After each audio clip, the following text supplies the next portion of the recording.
नमस्कार दोस्तों, मैं अशोक कुमार एक बार फिर से आपके अपने YouTube चैनल सक्सेस विद अम्बेस में स्वागत करता हूं। दोस्तों, मैं आपको इलेक्ट्रिशियन थ्योरी पढ़ा रहा हूं, जिसके अंदर हम थ्योरी का पोर्शन अलग से पढ़ रहे हैं और क्वेश्चंस अलग से कर रहे हैं। अभी हमारा जो ये सेशन रहेगा काफ़ी इंटरेस्टिंग सेशन रहेगा। इस सेशन के अंदर हम पढ़ेंगे, क्वेश्चंस करेंगे सारे, जो कि हमारे लिए किसी न किसी टेक्निकल एग्ज़ाम के अंदर पूछे गए हैं और उम्मीद करूँगा आने वाले एग्ज़ाम के अंदर भी पूछे जाएंगे। दोस्तों, ये सारे मैं क्वेश्चंस आपको करवा रहा हूँ, मोस्ट इंपॉर्टेंट रहेंगे। एक बार सेशन को ज़रूर अटेंड करें और लास्ट तक ज़रूर देखें। लास्ट तक देखने के बाद जो भी आपका स्कोर बनता है वो स्कोर आप क्या है कमेंट बॉक्स में ज़रूर शेयर करें, ठीक है। तो हम स्टार्ट करते हैं। हमारे पास सबसे पहला क्वेश्चन क्या है वो आपको स्क्रीन पे दिखाई देगा। स्क्रीन पे देखो आप आराम से, उस क्वेश्चन को समझो क्या क्वेश्चन है, उसके बाद ही क्या है आंसर देना है, ठीक है दोस्त। स्टार्ट करते हैं। सबसे पहले मेरे पास क्वेश्चन दिया हुआ है, क्वेश्चन नंबर 1। क्वेश्चन नंबर 1 है मेरे पास, निम्नलिखित में से किस पदार्थ की प्रतिरोधकता सबसे कम होती है। यहाँ पर बात चल रही है किसकी, प्रतिरोधकता की। प्रतिरोधकता यानी कि इसे बोलते हैं रजिस्टिविटी, ठीक है। ये मेरे पास क्या है, रजिस्टिविटी होती है, प्रतिरोधकता होती है। इसका मतलब क्या है रजिस्टिविटी का, यानी कि ये रजिस्टिविटी क्या करती है, इस जो हमारे पास धारा होती है उसका फ्लो होने का क्या है विरोध करेगी। रजिस्टेंस का ही हमारे पास क्या है रजिस्टिविटी बनती है, रजिस्टेंस से ही। रजिस्टेंस का काम क्या होता है, धारा को रोकना, तो रजिस्टिविटी भी क्या करेगी, धारा को रोकआउट में क्या है बाधा डालेगी। अब क्या है हमारे पास रजिस्टिविटी जो है, इसकी बात करते हैं। सबसे पहले मेरे पास फॉर्मूला बनता है R बराबर रो अल बटा ए, ठीक है। बहुत बार आपने ये फॉर्मूला सुना होगा। इसके अंदर हमारे पास जो रो है इसे बोलते हैं रजिस्टिविटी। अल जो है मेरे पास क्या होती है, अल मेरे पास होती है लंबाई, जिसे हम मापते हैं मीटर के अंदर। और मेरे पास एरिया जो है ये होता है अनुप्रस्थ काट क्षेत्रफल। अनुप्रस्थ काट क्षेत्रफल, ठीक है। अनुप्रस्थ काट क्षेत्रफल होता है। इसका मतलब क्या है, इसकी जो इकाई होगी वो होती है मीटर स्क्वायर में, ठीक है। और जो मेरे पास रजिस्टिविटी होती है ये हमेशा पदार्थ पर निर्भर करती है। अभी पदार्थ हमारा किस चीज़ का बना हुआ है, तांबे का है, चांदी का है या सोने का है, ठीक है। तो रजिस्टिविटी हमारी डिपेंड करती है पदार्थ पर, ठीक है दोस्तों। तो यहाँ पर एक तो क्वेश्चन सबसे पहले इस फॉर्मूले पे बहुत डिपेंड करता है। अगर हम कितनी लंबाई बढ़ाएंगे तो हमारे पास प्रतिरोध कितना बढ़ेगा, एरिया कितना बढ़ाएंगे तो प्रतिरोध पर क्या इफेक्ट पड़ेगा। इस टाइप के क्वेश्चन बहुत बार एग्जाम में पूछे जाते हैं। और यहाँ पर कई बार क्या है, रजिस्टिविटी की जो प्रतिरोधकता है इसकी इकाई बहुत बार पूछते हैं। तो इसकी इकाई हमारे पास होती है, इसकी इकाई जो होगी ओम गुणा में मीटर। ये आप डायरेक्ट याद रखना, इसकी इकाई होती है ओम गुणा में मीटर। अब हमारे पास क्या होगा, एक आपने नाम सुना होगा कंडक्टिविटी का, कंडक्टिविटी, ठीक है। ये मेरे पास होती है चालकता, ठीक है। चालकता बराबर में होती है 1 बटा रजिस्टिविटी के, ठीक है दोस्तों। चालकता क्या करती है, हमारे पास धारा को फ्लो होने में हेल्प करती है, ये क्या है बाधा डालती है। तो ये एक दूसरे के क्या है विपरीत होते हैं, ठीक है दोस्तों। अब हमारे पास क्वेश्चन क्या है, क्वेश्चन दिया हुआ है, निम्नलिखित में से किस पदार्थ की प्रतिरोधकता सबसे कम होती है। सबसे कम किसकी होगी, जिसकी चालकता अच्छी होगी। अब हमारे पास क्या है, लेड हम यूज़ करेंगे तो उसकी चालकता अच्छी नहीं होती, मरकरी की चालकता अच्छी नहीं होती, और जिंक भी इतना अच्छा चालक नहीं है। इसीलिए बचा क्या है हमारे पास, कॉपर सबसे ज़्यादा यूज़ होने वाला आपको पता है हमारे पास चालक होता है। तो इसके अंदर ऑप्शन कौन सा रहेगा, ऑप्शन ए सही रहेगा, जो कि हमें दिया हुआ है कॉपर, ठीक है, तांबा। उम्मीद करता हूँ ये क्वेश्चन आपको अच्छी तरह से समझ में आ गया है। यहाँ पर हमने 1, 2 और 3 इस टाइप के 3-4 क्वेश्चन हमने कर लिए हैं अलग से ही, ठीक है दोस्तों। नेक्स्ट मेरे पास दिया हुआ है आदर्श धारा स्रोत में शून्य होता है। आपको स्क्रीन पे दिखाई देगा क्वेश्चन, बहुत ही अच्छा क्वेश्चन है। इस टाइप के क्वेश्चंस क्या है एग्जाम में बहुत बार पूछे जाते हैं। और हरियाणा के अंदर एक एग्ज़ाम हुआ था एसए का, शिफ्ट अटेंडेंट का, उसके अंदर इस टाइप का क्वेश्चन पूछा गया था। तो इस टाइप के क्वेश्चन के बारे में हम डिटेल करेंगे और इसके आसपास के जो भी क्वेश्चन बनेंगे वो मैं सारे आपको बता रहा हूँ। सबसे पहले बात करते हैं, हमारे पास एक दिया हुआ है धारा स्रोत, मतलब करंट सोर्स, ठीक है। एक मेरे पास होता है करंट सोर्स, दूसरा मेरे पास कौन सा होगा, दूसरा मेरे पास होता है वोल्टेज सोर्स, ठीक है दोस्तों। एग्जाम के अंदर क्वेश्चन क्या पूछा जाता है कि करंट सोर्स का क्या है, जो हमारे पास करंट सोर्स का और आइडियल करंट सोर्स है हमारा, आदर्श की बात चल रही है यहाँ पर, आइडियल करंट सोर्स का जो हमारे पास इंटरनल प्रतिरोध जो है, इंटरनल प्रतिरोध जो है वो कितना होता है, एग्जाम के अंदर बहुत बार पूछा जाता है।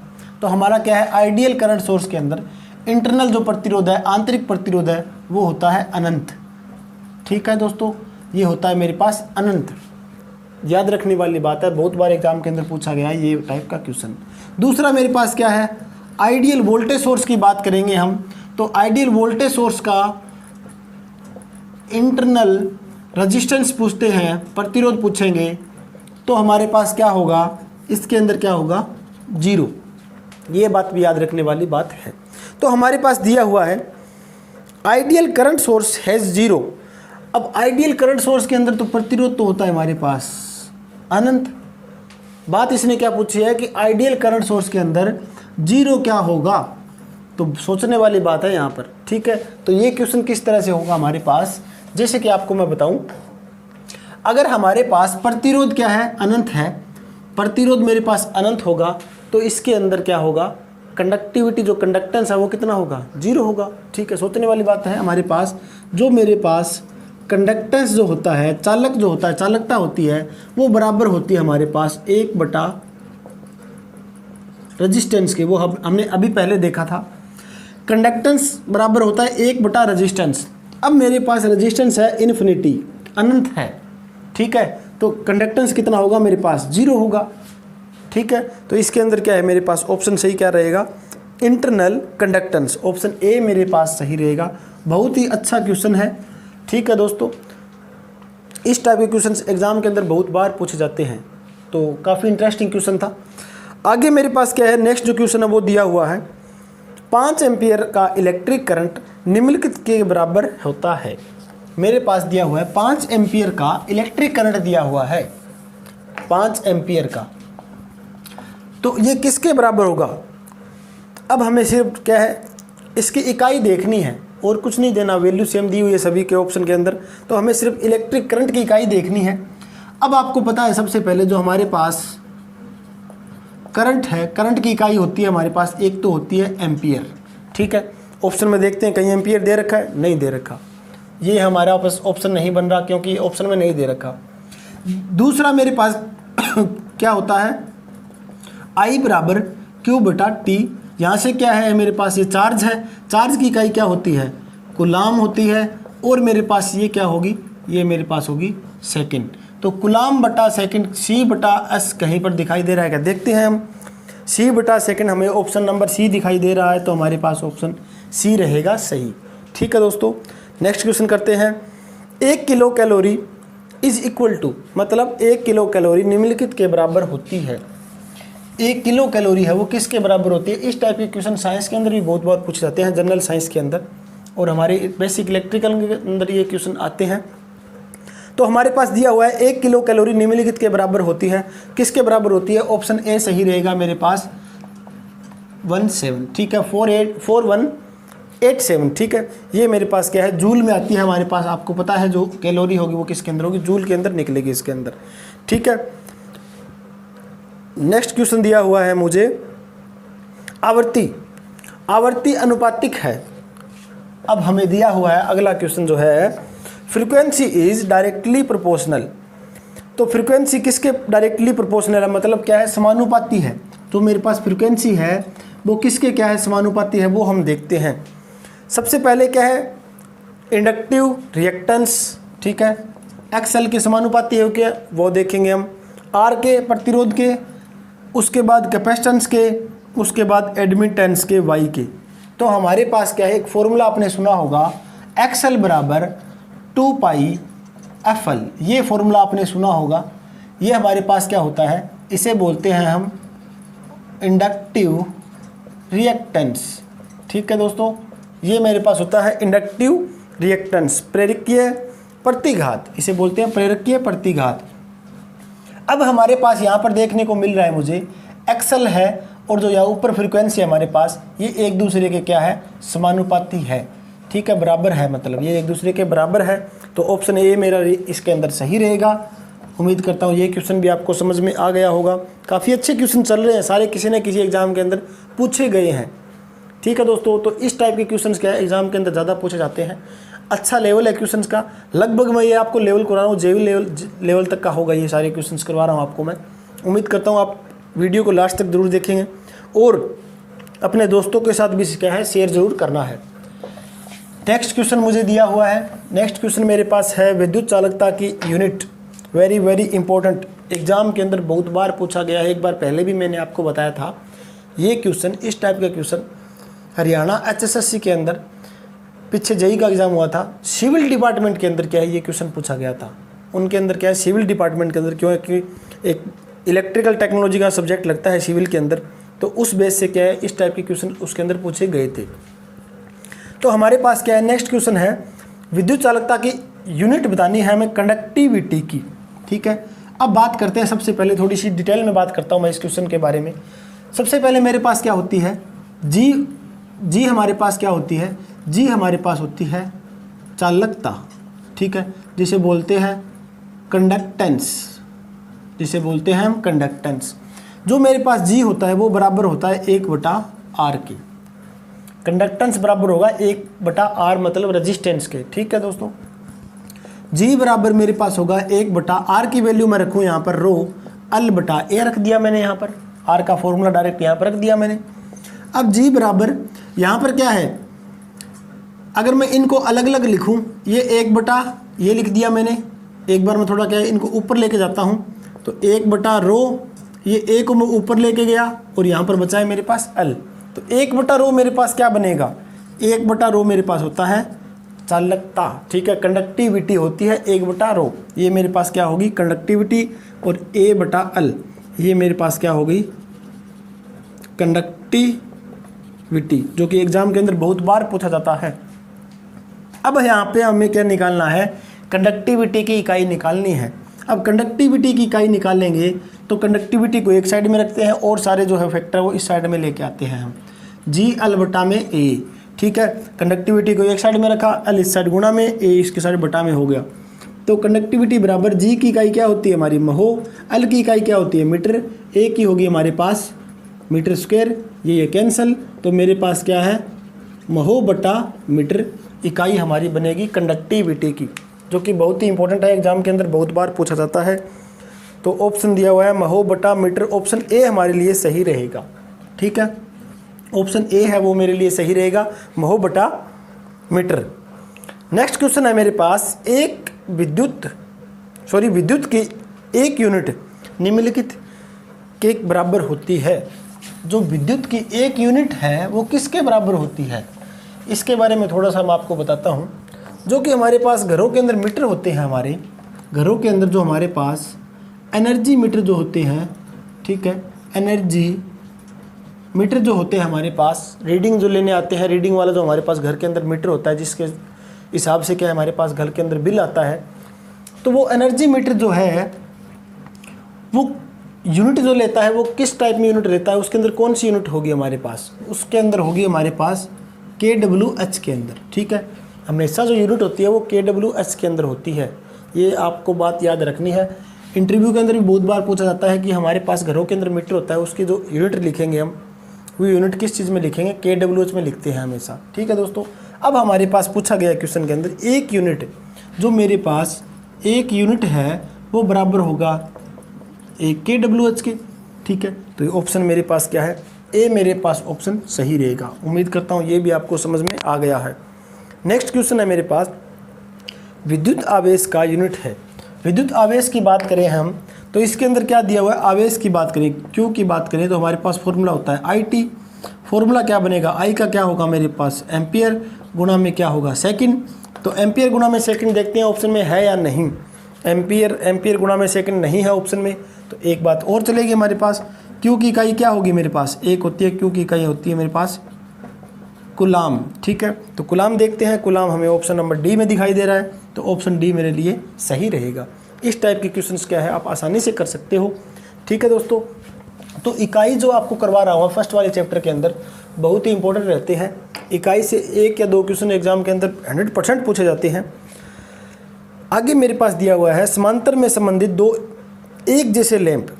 समांतर में है मेरे पास, जैसे एक लैंप मेरे पास ये हो गया, ठीक है, और दूसरा मेरे पास लैंप है ये समांतर में जोड़ रखे हैं, पैरेलल के अंदर जोड़ रखे हैं। लैंप 240 वोल्ट स्रोत से लगे हुए हैं। यहाँ पर जो हमने सोर्स लगा रखा है, जो हमने सप्लाई दे रहे हैं यहाँ से हम, ये जो सप्लाई है ये मेरे पास है 240 वोल्ट सप्लाई है। तो इसने पूछा है प्रत्येक लैंप पर वोल्टेज कितनी होगी, इस लैंप में वोल्टेज कितनी होगी, इस लैंप पर वोल्टेज कितनी होगी। सोचने वाली बात है, आपको मैंने पहले ही बताया है समांतर के अंदर क्या होता है, वोल्टेज सेम रहती है, धारा अलग अलग होती है। सीरीज के अंदर क्या होता है, धारा मेरी क्या है सेम रहेगी और वोल्टेज क्या होगी अलग अलग बंट जाती है। तो यहाँ पर मेरे पास समांतर क्रम है, समांतर क्रम में क्या होगी, मेरे पास वोल्टेज सेम रहेगी। तो लैंप तो मेरे पास ये मान रहा हूँ 2, ये मान रहा हूँ 1 मेरे पास। तो लैंप 1 के अंदर मेरे पास कितनी वोल्टेज होगी 240, और यहाँ पर 240 होगी मेरे पास, तो इसके अंदर भी कितनी होगी 240 ही होगी। तो सेम वोल्टेज रहेगी। ऑप्शन ए मेरे पास सही रहेगा, 240 वोल्ट। ठीक है दोस्तों, उम्मीद करता हूँ आपको अच्छी तरह से समझ में आ रहे हैं। नेक्स्ट क्वेश्चन है मेरे पास, धारा प्रवाह के परंपरागत सिद्धांत के अनुसार धारा प्रवाहित होती है। वेरी इंटरेस्टिंग क्वेश्चन है। बहुत से स्टूडेंट्स का डाउट रहता है ये कि धारा कहाँ से लेकर कहाँ तक फ्लो होती है। तो आपको मैं बताना चाहूँगा मेरे पास क्या है, जैसे कि मेरे पास एक सोर्स है पॉजिटिव नेगेटिव, ठीक है दोस्तों। यहाँ से क्या होगी, मेरी धारा पर फ्लो होगी, तो मेरे पास क्या होगा, धारा फ्लो हमेशा क्या है पॉजिटिव से निकलती है मेरे पास, और क्या है नेगेटिव में पहुँचती है। ठीक है, ये होती है धारा की बात। अगर मैं बात करूँ इलेक्ट्रॉन की बात करूँ, मैं इलेक्ट्रॉन की बात करूँ तो वो क्या होगा, हमेशा धारा के विपरीत दिशा में चलता है, जो कि इलेक्ट्रॉन जो होता है। ठीक है दोस्तों, तो ये कंडीशन रहती है मेरे पास इलेक्ट्रॉन की, नेगेटिव से पॉजिटिव, धारा होती है हमेशा पॉजिटिव से नेगेटिव पर। तो ऑप्शन कौन सा सही रहेगा, पॉजिटिव से नेगेटिव की ओर हमारे पास क्या है, ऑप्शन बी हमारा सही रहेगा। उम्मीद करता हूँ ये क्वेश्चन भी आपको अच्छी तरह से समझ में आ गया है। नेक्स्ट क्वेश्चन मेरे पास क्या है, एक कूलाम होता है, एक बार फिर से बात करते हैं कूलाम की। आवेश बराबर होता है मेरे पास, आपको फॉर्मूला बताया था मैंने, I गुना में T होता है। तो मेरे पास क्या होगा, एम्पियर गुना में क्या होगा, सेकंड होगा। तो हमें दे रखा है कहीं पर, देखते हैं एम्पियर गुना में सेकंड क्या है, ऑप्शन नंबर बी हमें सही दे रखा है। तो ऑप्शन बी मेरे लिए सही रहेगा, एम्पियर गुना में सेकंड। तो आज का लास्ट क्वेश्चन है मेरे पास दोस्तों, ओम नियम के संबंध में निम्नलिखित में से कौन सा कथन गलत है। ओम नियम के संबंध में, तो ओम का नियम आप सभी को पता है, ओम का नियम क्या होता है। ओम के नियम से हम बात कर सकते हैं V बराबर IR की, I बराबर V/R की, R बराबर V/I की, इन तीनों की बात कर सकते हैं ओम के नियम के हिसाब से। ठीक है, ओम का जो नियम है उसके हिसाब से हम इन तीनों की बात कर सकते हैं। ऑप्शन में देखते हैं हमारे पास, सबसे इनमें गलत बताना है हमें, ये आप ध्यान रखना, गलत कथन बताना है हमें। ऑप्शन डी पे चलते हैं। हमारे पास क्या दिया हुआ है, हमारे पास दिया हुआ है धारा जो है करंट बराबर दे रखा है हमें R गुना में V। तो R गुना में V कहीं दिखाई दे रहा है आपको, नहीं दे रहा, तो मेरे पास ऑप्शन गलत होगा। ऑप्शन नंबर जो मेरे पास डी है उसे हम टिक करेंगे। ठीक है दोस्तों, उम्मीद करता हूँ आपको ये सारे क्वेश्चंस अच्छी तरह से समझ में आ गए हैं। अगर फिर भी किसी प्रकार की कोई दिक्कत हो, आपको लगे किसी भी क्वेश्चन के अंदर डाउट है, तो आप मुझे बता सकते हैं। एक मैं जो मेरी मिस्टेक थी वो मैं आपको क्लियर कर रहा हूँ। जो थ्योरी के पोर्शन चल रहा था हमारे पास, मैं आपको करवा रहा था थ्योरी के अंदर पॉलीफेज के बारे में, पॉलीफेज के बारे में। इसके अंदर मुझसे मिस्टेक हुई थी। मिस्टेक क्या हुई थी, जो मैंने आपको फेज सीक्वेंस बताया था, जो मैंने आपको फेज सीक्वेंस बताया था, जहाँ पर लिखा था मैंने RYB। R का मैंने आपको बताया था रेड होता है, Y का मैंने आपको बताया था येलो होता है, और B का मैंने वहाँ पर ब्लैक लिखवा दिया आपको। ब्लैक मैंने क्या है गलती से लिखवाया हुआ है, वो ब्लैक नहीं होता, यहाँ पर क्या होता है ब्लू होता है।